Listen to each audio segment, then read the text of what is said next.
ব্যাপারটা এমন না যে আল্লাহ লিখে রেখেছেন বলে আপনি বেছে নিচ্ছেন। যেহেতু আপনি এটাই বেছে নেবেন, তাই আল্লাহ আগে লিখে রেখেছেন।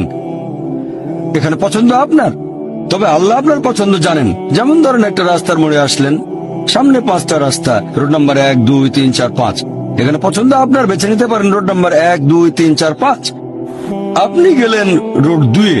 এটা আগে থেকেই লেখা আছে আপনার নিয়তিতে যে আপনি যাবেন 2 নম্বর রোডে। ব্যাপারটা এমন না যে আল্লাহ লিখেছেন বলে আপনি করছেন। যেহেতু আপনি এটাই বেছে নেবেন, তাই আল্লাহ আগে লিখে রেখেছেন।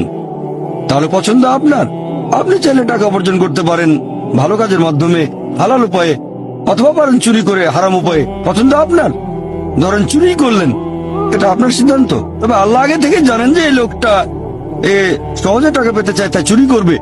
তাই আল্লাহ আগে লিখে রেখেছেন যে এই লোকটা 25 বছর বয়সে চুরি করবে। এখানে দোষটা কার? দোষ আসলে আপনার। তবে আল্লাহর আছে ইলমে গায়েব, তাই তিনি আগেই লিখে রেখেছেন।